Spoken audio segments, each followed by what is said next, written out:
Salut, c'est Théo, bienvenue sur ma clé de 12. Bon, si tu regardes cette vidéo, c'est sans doute que tu es allé sur Google et que tu as tapé « Comment redémarrer ma voiture au câble ?» Donc bref, tu es dans la mouise, on perd pas de temps, on attaque tout de suite avec la vidéo. C'est parti. Voilà. Alors avant toute chose, on commence par enlever tout ce qui est objet métallique sur les mains, c'est-à-dire les bagues, les bracelets, les montres. On évite aussi d'avoir les mains mouillées. On peut réaliser ces opérations à main nue. Si vous avez des gants, c'est mieux. Bon alors, quand vous voulez démarrer votre voiture au câble, déjà, il faut avoir sous la main un deuxième véhicule qui, lui, est en état de marche. Alors, essayez de trouver un deuxième véhicule qui est similaire au vôtre ou plus puissant si vous voulez. Mais l'idée, en gros, c'est de pas essayer de démarrer votre gros SUV avec une Twingo 2 parce que ça va être compliqué. Les écarts de puissance font que c'est pas top. Ensuite, avant de positionner les véhicules l'un à côté de l'autre ou l'un en face de l'autre, vérifiez sur chacun des véhicules l'emplacement de la batterie. Ça vous permettra de positionner les véhicules de façon à ce que la longueur des câbles soit suffisante pour relier les deux batteries. Attention, hyper important, les deux véhicules ne doivent en aucun cas se toucher. Une fois que les deux véhicules sont en position, avant de brancher les câbles, chose très importante, coupez le contact des deux véhicules. Il y en a qui commencent à faire les branchements avec un des véhicules qui tourne. Il faut pas. On commence par brancher le câble rouge sur la borne positive de la batterie du véhicule qui fonctionne. Ensuite, on branche l'autre extrémité du câble rouge sur la borne positive du véhicule qui ne fonctionne pas. Ensuite, vous branchez le câble noir sur la borne négative de la voiture qui fonctionne. Et enfin, attention, vous branchez l'autre extrémité du câble noir sur la masse du véhicule qui ne fonctionne pas. Alors oui, on sait, il y en a qui branchent de borne à borne, c'est possible, ça fonctionne, mais le mieux, l'idéal, c'est de se brancher sur la masse du véhicule qui ne fonctionne pas.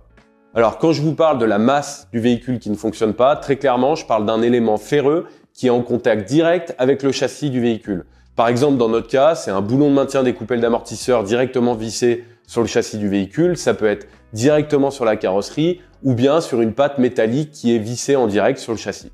Ensuite, une fois que les branchements ont été correctement faits, on commence par démarrer la voiture qui fonctionne.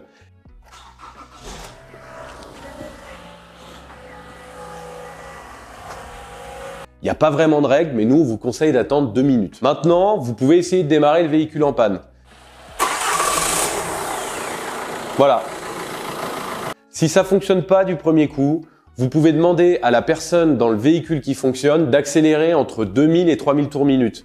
Ça va donner une puissance supplémentaire au niveau de l'alternateur qui va alimenter un peu plus votre batterie. Et là, vous pouvez réessayer. Normalement, ça démarre. Si ça fonctionne pas du premier coup, laissez le véhicule tournant allumé 5, 6, 7 minutes de plus en espérant que la batterie va se charger un petit peu plus et réessayez. Si ça fonctionne pas, c'est sans doute que votre batterie est HS et il n'y a aucun moyen de la faire redémarrer. Bon, normalement, votre véhicule a démarré. Attention, ne coupez pas tout de suite le contact. Laissez le temps à la batterie de se recharger. Et là, vous pouvez enlever les câbles avec les deux véhicules tournants dans l'ordre inverse de l'installation, c'est-à-dire on enlève d'abord la masse du véhicule qui ne fonctionnait pas, puis le moins du véhicule qui fonctionnait, le plus du véhicule qui ne fonctionnait pas, et enfin, le plus du véhicule qui fonctionnait. Alors, erreur à ne surtout pas faire, c'est que quand bien même votre voiture a démarré, ne pas couper le contact même après 5 minutes. La batterie met quand même pas mal de temps à se recharger et il y a de grandes chances, si vous le faites, que vous n'arriverez pas à redémarrer la voiture. Nous, ce qu'on vous conseille, c'est de rouler 20-30 minutes avec votre véhicule pour bien que la batterie se recharge et au moment de couper le contact,